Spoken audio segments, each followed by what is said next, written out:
Və Elm və Təhsil Nazirindən xahiş edirəm. Hörmətli təhsil institutundan xahiş edirəm. Hörmətli ekspertlər. Bəlkə də siz bir-birinizdən prinsipə düşür ki, görə kim çətin sual yazacaq.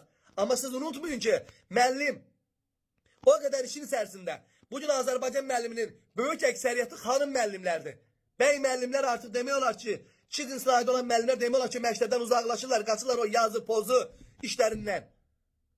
Və xanım müəllimlərdir. Bu xanım həm ailəsinə baxır, həm övladlarına baxır. Övladı xəstələnir, özü xəstələnir, ev işi, yemək işi və məktəbin o qədər KSG-si, summativi, nə bilim, jurnalı, osu, busu, valideynlə danışmaq, rəhbərliyin tapşırıqlarını yerinə yetirmək və öz ixtisasında demək olar ki, çox düzlü vaxt ayırır. Və bu günləri siz onu o qədər təzyiqlə yükləyirsiniz və bu adam girir imtihanda özünü doğruda bilmir. Və düşünürəm ki, 18 iyun 2025-ci ildə keçirilmiş Azərbaycan dili və ədəbiyyat müəllimlərinin sertifikasiya imtahanında istifadə olunmuş suallar ictimaiyyətə təqdim olunmalı. Aktiv və fəal filoloqlar, dil ədəbiyyat müəllimləri və bu işin professorları, alimləri bu işə cəlb olunmalı. İctimaiyyət üçün dəyirmi masa təşkil olunmalı və canlı yayım açılaraq ictimaiyyətə izah edilməli. O sualların dəqiqliyi, doğruluğu və həqiqətən də meyara əsaslanmağı və digər ixtisaslarla İngilis dili, riyaziyyat, coğrafiya, tarix, o birisi, bu birisi və s. müqayisə olunmalı. Həqiqətən bütün tapşırıqlar eyni səviyyəlidir. Və yəni bütün digər ixtisaslardan da çətin deyil. Və tapşırıqların meyarı əsaslanıb, o meyarlar çıxılsın, zəhmət olmasa bizə izah edilsin. Görək tapşırıqların 1-ə 2 dəqiqə, 3 dəqiqə vaxt düşüb. Görək o mətn tapşırıqlarını, o qrammatika tapşırıqlarını, o ədəbiyyat tapşırıqlarını bir sualı 2 dəqiqə yarım, 3 dəqiqə yazmaq mümkündür, yoxsa mümkün deyil. İctimaiyyətə açıqlamağa xahiş edirik. Həm də tələb edirik, gözləyirik ki, bizim səsimizi duyasınız, eşidəsiniz. Bəlkə də xəbərdar deyilsiniz bu sualların bu vəziyyətdə olmağında. Elə bilirsiniz ki, müəllim heyəti hamısı savadsızdır, zəifdir, sualların çətinliyinə şikayət edir. Xeyr, əsla. Ola bilər kimsə zəif olsun, üzərində az işləsin. Ola bilər kiminsə savadı qismən zəif ola bilər. Amma bu həddindən artıq böyük bir kütləni əhatə edirsə, demək problem var və o problemə çözüm bulunmalı, çözüm tapılmalıdır.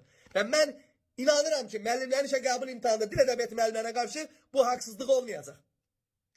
Və siz dil ədəbiyyatı müəllimlərinə bütün əsərləri, bir çox əsərləri orijinaldan, Koroğlu dastanı kimi, Vaqif dramı kimi, Xurşudbanu Natəvan kimi, Dəli Kür kimi, İblis kimi, Anamın kitabı kimi və s. və ilaxır kimi əsərləri orijinaldan oxumağı tövsiyə edirsiniz ki, orijinaldan suallar salınacaq. Çox gözəl, çox pakizə, çox əsər.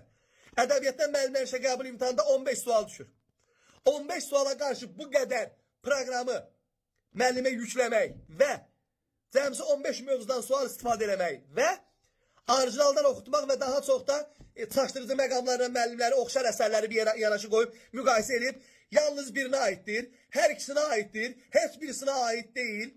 Bu tip sual qoymaqla müəllimin 2 dəqiqə yarıma, 3 dəqiqəyə həyəcanlı, stresli, qorxulu, Napoleon Bonaparte belə imtahandan qorxur. Bu müəllim qorxur da, həyəcanlıdır, stresi var.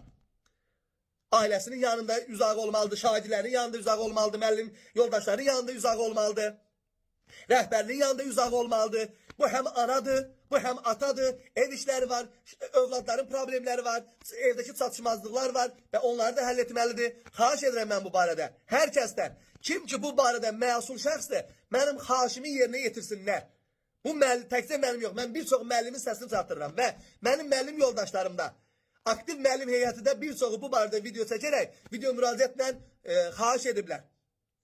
Yəni biz demirik ki, gedin sualları qoyun oradakı isimin neçə halı var, sifətin neçə dərəcəsi var, qıpqırmızı az dərəcədədir. Biz belə də istəmirik. Amma ədalətli imtahan istəyirik, obyektiv imtahan istəyirik, şəffaf imtahan istəyirik.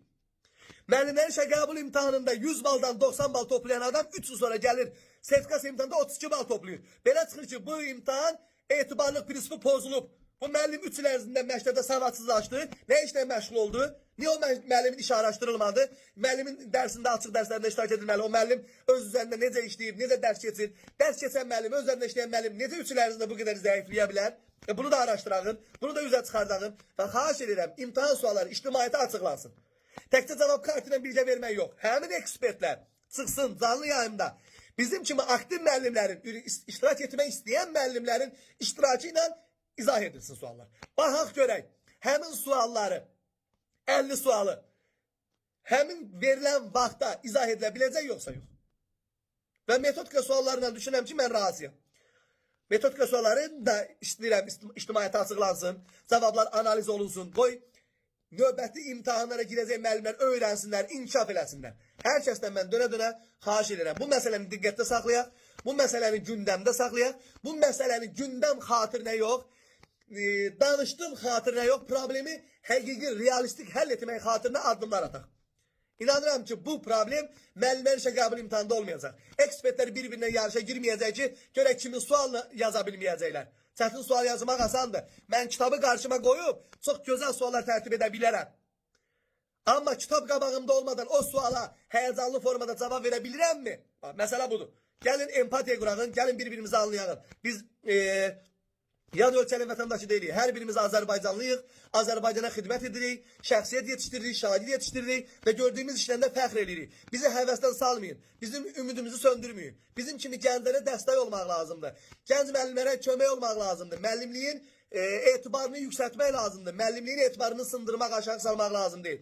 Ümid edirəm hər kəs bu sözlərimlə razılaşar. Ümid edirəm hər kəs bu barədə öz addımlarını atmaq istəyər. Təşəkkür edirəm hər birinizdən. İnanıram ki, bu problemi həllini tapacaq.